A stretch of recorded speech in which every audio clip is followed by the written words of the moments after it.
الحمد لله رب العالمين والصلاة والسلام على رسول الله صلى الله عليه وسلم. ما يمكن دقمة الله سعانود قدوميها قدومك وحبرشادة قبلك سدوها وسارة عافيماتك قبلك سنقضية قدوميها جامعتها ألفا دينك قول جامعتها ألفا xubnaha jaamacadda alfa ama shaqaalaha dhammaan jaamacadda madax dhaqameedka xubnaha golaha deegaanka ee degmada Laascaanood culimada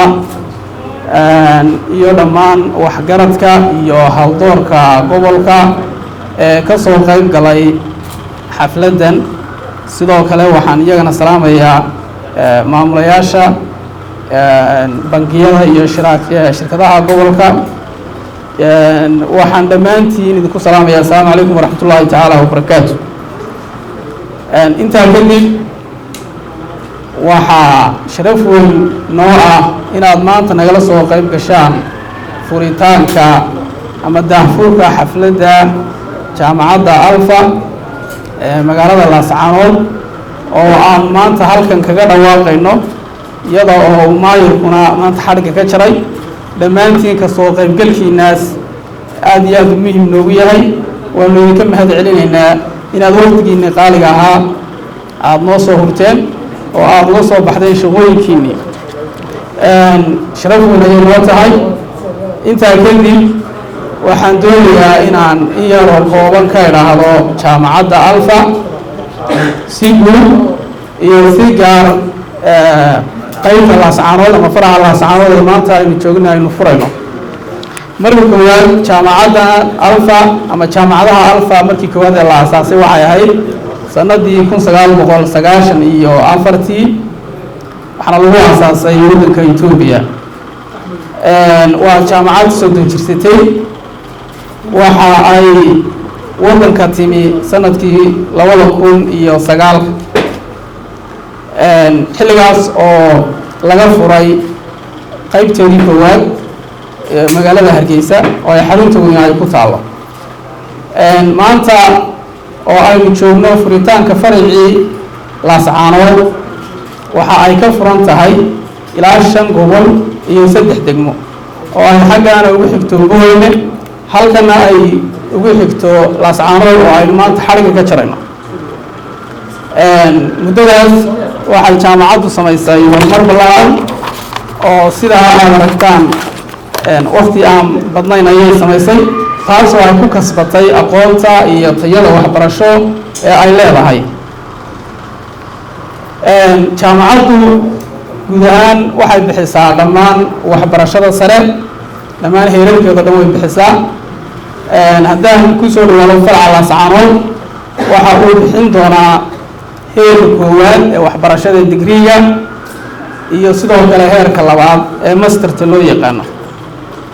waxay bixin doontaa jaamacaddu qaybta digriga koowaad ilaa 6 kuliyadood. kuliyadahaas oo ay ku jiraan kuliyado aan hore uga jirin gobolka isla markaana ay jirtay baahidoodu oo ay ahayd baahi markaasi mujtamaca iyo guud ahaan gobolka waa haysatay. waxaa ka mid ah kuliyadahaas cusub ee ay jaamacaddu daha furayso kuliyadda engineeringa oo u qaybsan civil engineering ama qaybta dhismayaasha iyadoo uu dhiinkeediina fadhiyo insha Allah isagoo kale warbixin ka bixin doono iyo sidoo kale qaybta telecommunicationka. kuliyadaha kale ee soo fadhisay waxaa ka mid ah kuliyadda sharciga oo iyaduna ah kuliyadaha aan hore uga jirin magaaladan hore uga jirin taas oo runaantiyadana aan isleenahay wax badan bay baahiyo badan ka dabooleysaa. kuliyadaha kale ay bixinaysa waxaa ka mid ah kuliyadda caafimaadka oo iyadu haweeney heerar kala duwan ah. sidoo kale waxay bixinaysaa kuliyadda cilmiga bulshada iyo kuliyadda barashada computerka iyo information technology-ga waxa loo yaqaano. intaas waxa weeye kuliyadaha ay bixinayso qaybta digrigu. qaybta mastertu iyaduna sidoo kale waxay bixinaysaa kuliyadaha halka ku soo sheegay dhammaantood. masterta qaybtan hadda وحوي هو جامعة اللي يلاحظوا لينكولن يونيفرسيتي أو كانت تسمى جامعة ودك ماليزيا جامعة سواء جامعة اللي هو أرجع ماليزيا أو وقت بدل يخرج بدل أي كل بحشرين جامعة ألفا وهي صورة بريسيلا هي الكيس إن هل كان أي جامعة الدروس اللي بحين دوتون يو أو أي فضلسي جامعة ألفا سلامر كان أرض يسوي هالك شوغا وقول لي شوغا هو العالم دونه كوريني جامعة ماليزيا كتالا أو جامعة عالم كأقول ووين أما أقول برشة في عن تعصر مانتي فرصة قال له أين الهرومي يدنا أن رجعي إن شاء الله إن لقيت فائدة صندوق أنت عندنا كيف وحبرشة أي جامعات وهيسو حاجة معلمين تا جامعات هيسا معلم الشيء هاي لا يبقى كنا هيسا إن كنتو معلمين تيالك هو أسيو أن رجعي من ينوصل ساري دونان أرضي تيالك أنا بهنا أرضي تيالك وحصل ساري كلام معلم تيالك ويسوي تيسان ساس درجة جامعة ألفا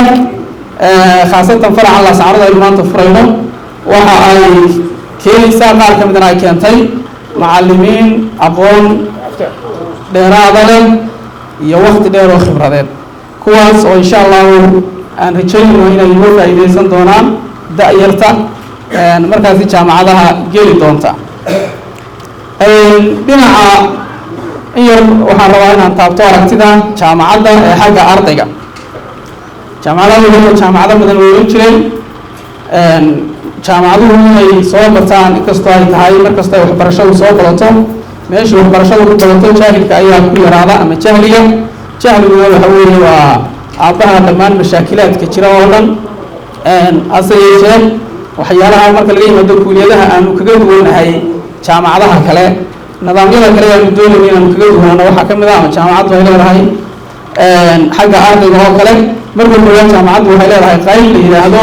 jahaynta ardayga iyo la talinta marka uu gelayo jaamacadda oo ardaygii markuu meesha yimaado aan isagu kuuliyad iska bilaabin marka hore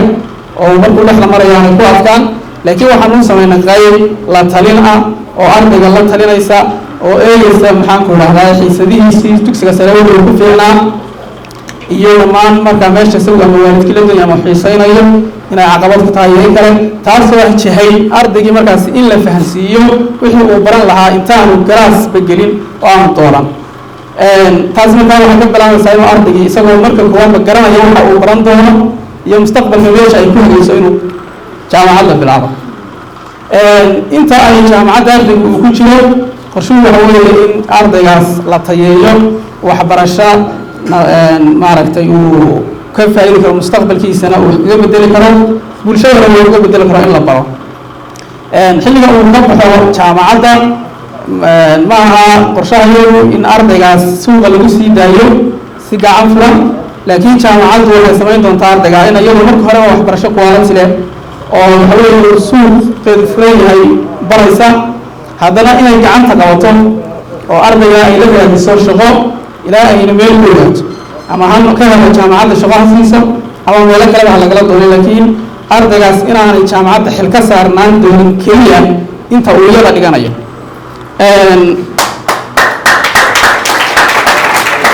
qorshaha kale ee noo yaalla dhinaca xiriirka waalidka waxa weeye waa xiriir saddex geesooda xiriirkaasi wuxuu ku dhisan yahay xiriirka jaamacadda ardayga iyo waalidka taasi oo ah in ay xiriir toosa wada yeelan doonaan waalidka ardayga u soo diray waxbarashada iyo jaamacadda iyadoo la socodsiin doono dhammaan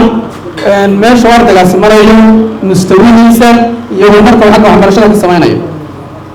oo uu waalidku ogaan doono ardaygiisu meesha uu marayo iyo waxa uu kordhay markasta oo mustawi u gudbayo isla markaana uu gudbayo mustawi kale barnaamijkaasi waxa weeye waa mid ku cusub qaybta waxbarashada waana waxyaalaha aasaasiga u ah horumarka iyo waxbarashada markaasi ardayga waxaa qodobka aan kusoo gabagabaynayo waxa weeye jaamacaddu gobolka maadaama ay timi doonaysa inay waxbarashada tayayso soo kordhiso waxyaalo cusub haddana way u dareen qabtaa bulshada tusaale ahaan xaaladaha hadda aynu ku jirno adag sixir barar kale abaarta leh waxa weeye iyadoo u dareen qabta waxay il gaara ku eegi doontaa dadka ardayda danyarta ama ka soo jeeda qoysaska danyarka ee aan iska warbixin karin jaamacadda taana waxay jaamacad insha allah il gaara oo naxariis leh u eegi doontaa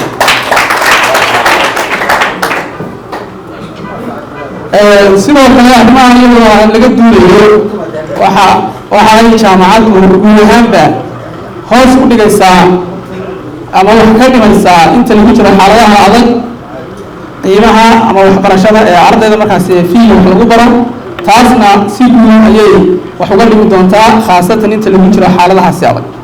qorshayaasha ay jaamacaddu leedahay inay soo gudbiso hadda halkan kuma soo koobi karo waqtiga iska kooban insha allah barnaamijyada dambe ee jaamacadda ayaa lagaga bogan doonaa haddii ilaahay idmo waxaan mar labaad iyo mar saddexaadba dhammaantiin idinka mahadcelinayaa kasoo qaybgalka aad ka soo qayb gasheen iyo balanta aad soo ajiibteen waxaanu ballan qaadaynaa inaanu ilaalin doono quality-ga jaamacadda in aanu soo saari doono arday tayale oo tayadeeda laga dareemo magaalada isla markaana wax badan ka bedeli doonta deegaanka sida annagu aanu doonayno haddii ilaahayna naga garab galo idinkuna aad noogu ducaysaan aad iyo aad ayaad mahadsantihiin wasalaamu calaykum waraxmatullaahi wabarakaatu